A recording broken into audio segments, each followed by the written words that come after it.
আসসালামু আলাইকুম ওয়া রাহমাতুল্লাহ। প্রিয় দর্শক বন্ধুরা, আশা করি আল্লাহর রহমতে আপনারা সকলেই ভালো আছেন। প্রিয় দর্শক, আপনারা কি জানেন শয়তানের বড় শত্রু কি? যদি না জেনে থাকেন তাহলে ভিডিওটি আপনাদের জন্য। তাই আমি আপনাদের অনুরোধ করব ভিডিওটি একেবারে শেষ পর্যন্ত দেখার জন্য। তো চলুন ভিডিওটি শুরু করি। শয়তান সবচেয়ে বেশি শ্রম ও সময় ব্যয় করে মানুষকে ইবাদত বন্দেগী থেকে দূরে রাখার জন্য। একজন মুমিনকে কিভাবে ইবাদত বন্দেগী থেকে দূরে রাখা যায়, কিভাবে তার ইবাদাতে ব্যাঘাত ঘটানো যায়, সেই প্রচেষ্টায় সর্বদা শয়তান নিয়োজিত থাকে। শয়তান সবচেয়ে বেশি বিচলিত হয়, সবচেয়ে বেশি কষ্ট পায় যখন একজন মুমিন উজু করে নামাজে দাঁড়িয়ে আল্লাহর সঙ্গে কথা বলতে শুরু করে দেয়। শয়তান যখন দেখে বনি আদম তার রবের সাথে নামাজের মধ্যে কথা বলছে, তখন এই সুন্দর দৃশ্য দেখে তার আর সহ্য হয় না, কোনোভাবেই সে মেনে নিতে পারে না। তাই শয়তান নামাজের মধ্যেই শয়তানি শুরু করে দেয়।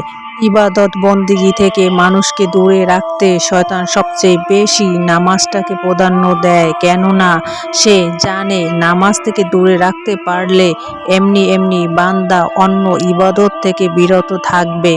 কেননা আল্লাহ সুবহানাহু তাআলা পবিত্র কুরআনে স্পষ্টভাবে বলেছেন, নিশ্চয় নামাজ মানুষকে অশ্লীলতা এবং খারাপ কাজ থেকে বিরত রাখে।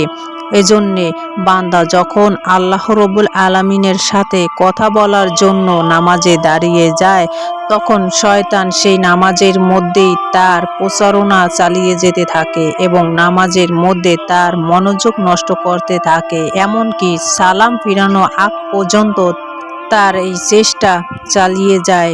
মোট কথা, শয়তান সর্বপ্রথম চেষ্টা করে বান্দাকে ইবাদত বন্দেগী থেকে বিরত রাখতে, কিন্তু বান্দা যখন শয়তানের এই স্বপ্নকে ধূলিসাৎ করে দেয়, এই চেষ্টাকে নষ্ট করে দিয়ে ইবাদত বন্দেগীতে লিপ্ত হয়ে যায়, তখন শয়তান চেষ্টা করে সেই বান্দার ইবাদত বন্দেগী নষ্ট করে দেওয়ার জন্য। এজন্যে আমরা যদি চাই শয়তানের এই ষড়যন্ত্র থেকে বাঁচতে, তাহলে অবশ্যই আমাদেরকে বেশি বেশি ইবাদত বন্দেগী করতে হবে। তার আগে নিজের নিয়তকে খালিস করে নিতে হবে।